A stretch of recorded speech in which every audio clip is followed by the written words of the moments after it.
today's conversation is part of our Cascading Impact series of conversations. So here at the Morris County Chamber of Commerce, one of our key goals is to really build bridges and foster relationships among chamber members. How do we do that? Well, we're always on the lookout for unique, fresh, and innovative programming ideas designed to help us achieve that goal. And a terrific example of that is something you're going to learn a lot about, and that is the Hands-On Philanthropy Program. Now, this program was brought to us by Jay Weissman of the Legacy Philanthropy Group, and Jay facilitated this through the Health and Wellness Committee under the leadership of Kathy Degatti. And you are going to witness through these conversations the profound impact this program has had on some of our chamber members. So the Cascading Impact interviews and conversation series is really designed to shine a light on these members and how things like intentionality, collaboration, and the spirit of innovation has had such a huge impact and can have a huge impact on so many lives in and around Morris County. So sit back and get ready to enjoy some wonderful conversations with some truly amazing people. Hello, and welcome to MCTV's Let's Talk. I'm Mike Stanzilis, Vice President of Membership and Government Affairs for the Morris County Chamber of Commerce. And today we're continuing our series with the Health and Wellness Committee and members of that committee, focusing on something they called hands-on philanthropy and this incredible cascading impact this has had in our not-for-profit community and our business community and for our members. And today we're really blessed to have Sally Glick as our guest. So Sally is a principal and the chief growth strategist at SobelCo. In that role, she's responsible for the development and implementation of the firm's branding, marketing, communications, and she functions as an ambassador to the community, driving their business development strategies.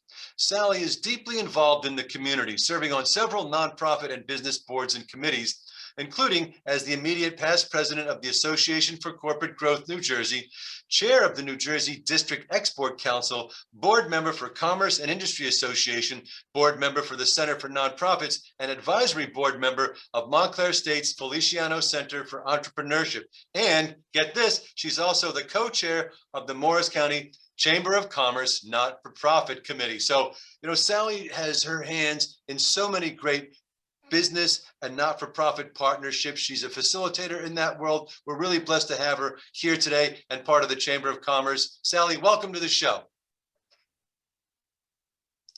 Thanks, Mike. I'm delighted to be here. It's a pleasure. Well, we are delighted to have you here today, Sally. So let's just jump right into it. The Health and Wellness Committee really has done something amazing this year under the leadership of Kathy Degatti and with the help of Jay Weissman. And they started something that you guys are termed as hands-on philanthropy, and it's had this incredible cascading impact throughout our business community, our chamber members that are involved in this, and a whole bunch of not-for-profits. And you with your experience so deep in the not-for-profit world, you were brought in to act as a mentor. They picked 4 different teams, and you sort of mentored those teams. So how did it work, and how did they, how did these teams get started, and what was your involvement in mentoring them?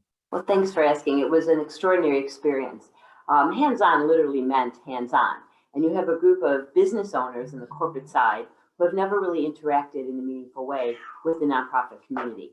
And so my job was to sit with them as they were going through the enormous list of amazing organizations here in Morris County that could potentially be the one that they would pick to focus on and work with most closely. So we talked about their own philosophy, and then we talked about organizations that aligned with those philosophies. And I shared some insights about each group as well as I could. Particularly the more familiar I was with the group, the more insights I could offer and help shape the conversation, but not own it. That was their conversation, it was their meeting, but I was able to be a resource from the outside who had some knowledge that they did not have. Yeah, that's really great. You didn't force any of the not-for-profits that you are familiar with on any of the teams out of the Health and Wellness Committee. So ultimately— It was tempting. It was tempting. Oh, I bet, because you know them so well, right? Right. So how did they finally pick the not-for-profits, these 4 teams? What was it that drew them and made them make their decisions? So what really drew them was alignment. It was very important to each committee to say, what do we stand for? What are our values? What are our goals? And as a business, as health and wellness organizations, how do we do our job? And then how can we identify those nonprofits in the community that are similarly focused. And that was the overwhelming discussion of how focused are they? What are they doing? What is their mission and vision? And how can we add value? Because they had a passion for what they're doing, and they wanted to find an appropriate partner on the nonprofit side. I think that really speaks to intentionality, right? And they were very deliberate and intentional about their choices to help and make these partnerships. Once the teams picked the not-for-profit that they were going to support, what was your involvement after that? So we talked a little bit about the names, because each team had to have a name. And in doing so, that again brought out the key characteristics that they shared in common and how they could promote that through a name, because the name is your brand. And then we talked about how they would reach out to the nonprofits. It went through a very long list of several hundred. And once they made the decision of 2 or 3, then they worked to kind of winnow that list down to something appropriate, particularly to one ultimately. And they did that by talking out what is it this group does, and sort of not necessarily having a point system, but ranking the ones that came closest to mirroring what they were looking for and the kind of organization they wanted to work with. That's great. So this has really impacted a lot of people, and you've been a key piece of it. Let's talk about the giver and the getter, right? How has, I guess, this program, Hands-On Philanthropy, impacted the giver, which is the teams, the chamber members, the members' companies that they work for, their businesses, their personal brands, and then also how has it impacted the recipients of this, Sally? So the fun part of this whole program is they're flipped. Both givers, both organizations ended up giving, and both ended up getting. We'll start with the ones that were intended to give, and those would be, of course, the for-profit corporations that were part of the Health and Wellness Committee. What they learned, first of all, was how many nonprofits exist in the county. Secondly, they learned how many actually had significant influence and key values that matched up to health and wellness issues, something they probably never knew before. And as we talked through the environment that nonprofits focus on, the way they deal with stakeholders rather than shareholders, they learned more and more about the workings and thought process that goes into being in a nonprofit. So right there, they were learning so much. The second piece of it is you're truly fulfilled, you're truly happy when you give.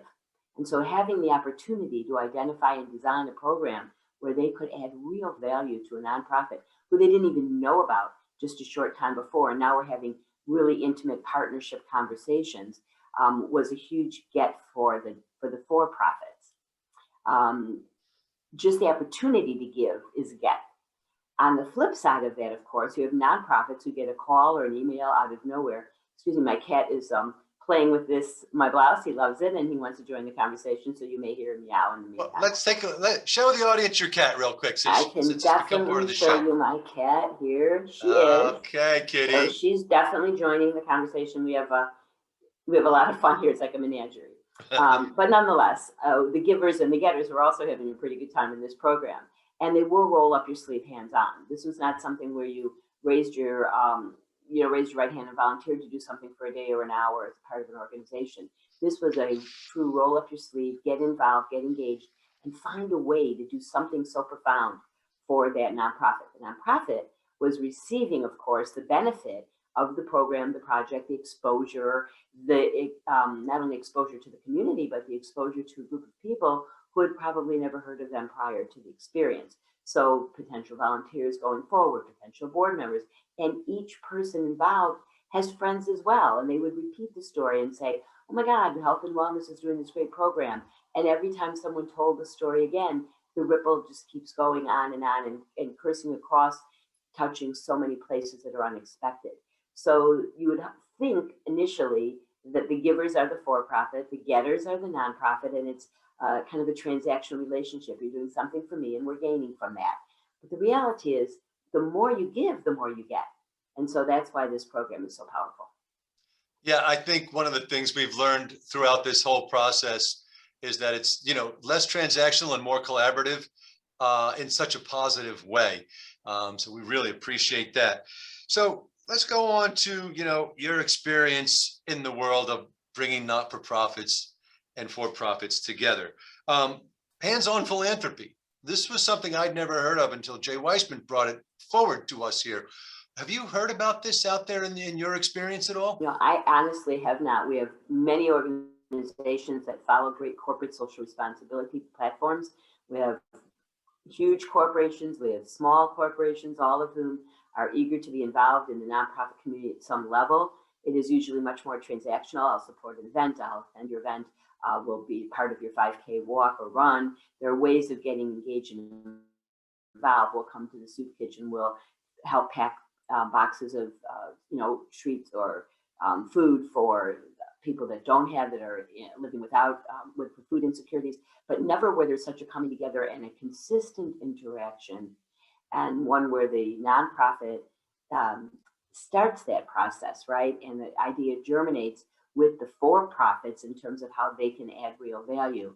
And I've never seen anything quite like it. And the fact that it is so, that there's such intentionality to it, I think that's the word used, intangible, that you can feel the activities, you can feel the impact you're having, and you can observe it all the time. And I think that's what makes us so powerful and so appreciated. Yeah, it's we've sort of coined the phrase cascading impact throughout this process, and it's like you and the health and wellness committee, Jay, Kathy, you guys took a pebble, put it in, threw it into a pond, and the cascading impact, it just circles out, and we don't know where it's going to go. It's going all over the place, having such a great and positive impact on our business and not-for-profit community. So in wrapping up, Sally, where do you see the future for hands-on philanthropy and the not-for-profit for-profit partnerships?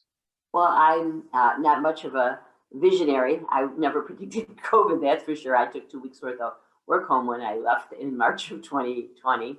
So I got that one wrong. But I think what I'm hearing from everyone is there's a slight movement and a trend starting, a real evolution, moving away from that transactional interaction to a more meaningful connection.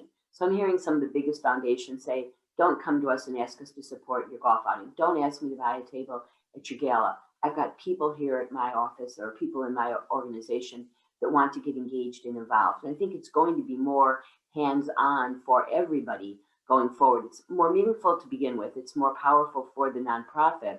And for the organization that's giving, the opportunity to really not just write a check, but to actually get involved is so much more rewarding when you see children being fed, or nursery schools running smoothly, or parks being cleaned and beautified. It makes you feel like, I did that, I had a role in that. And so people want to be engaged. I think one of the things that's coming out of COVID is, the lack of social engagement, the lack of connectivity. And so when we are all careful and it's more manageable, and whether that's this summer or this fall, I think there will be a real push for people being involved in those communities that they have overlooked in the past. And it's just such a rewarding experience. I think I've said that before, but it bears repeating. It's a wonderful way to feel when you see a change taking place and you know that you are a part of that change. Yeah, it is a rewarding experience, and it's been a rewarding experience for me to get to know you and learn about what you do and how you're helping so many people. So I do want to ask you one last question, because I love what you told me prior to this interview about the term not-for-profit. Tell our audience your issue with that word, those words, and that term, because I think it's very great. Every nonprofit that I've ever been engaged in, that sometimes those are business corporate type organizations, most often they're 501c3 social services groups. And the point is, they're like small businesses. They are not for profit. If you don't make a profit, how do you run your programs? If you don't make a profit, how do you pay your rent? If you don't make a profit, how do you make sure you have the best staff possible to carry out your mission, or an executive director or CEO to run and have that vision and mission and attract great board members? So taking that out, it's a tax status. It's not a business plan. And if you think that you can run on $0 and have a meaningful impact on the community as a nonprofit, I would say you have a magic wand or some pixie dust, but you definitely don't have all the qualities, all the organizational functions covered. So you do need to pay for services. You do need to have an infrastructure in place that runs seamlessly so that you can do the work of the nonprofit. And that word designates that because you're not lining the pockets or rewarding your shareholders, but rather investing in your community and helping your stakeholders, it has evolved to be nonprofit because of the way taxes are crafted so that you don't get taxed on many issues, on many of the things you're buying or paying for, purposefully to allow you to have that revenue to create change. But there has to be absolutely profit so that there has to be cash generated, revenue generated, capital, or you can't do anything. You know, it's a business. It's an absolute business. Yeah. And those that are running more smoothly with an attention paid to infrastructure and attention paid to being efficient and effective, those are the organizations that will be around the longest, I believe. So there's so many great key takeaways in our discussion today.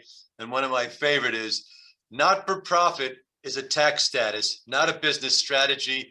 So thank you, Sally Glick from Sobel and Company, for being here today. We really appreciate it. I really was delighted to be here, and I'm so glad to speak on behalf of the Morris County Chamber and the Nonprofit Council and the Health and Wellness Committee. They do amazing things at this chamber and should be applauded every day. And thank you to all of our fantastic chamber members on behalf of the Health and Wellness Committee, the hands-on philanthropy that they're doing. I want to thank you all for supporting that. And once again, I'm Mike Stanzilis, Vice President, Membership, Government Affairs for the Morris County Chamber of Commerce. Thank you.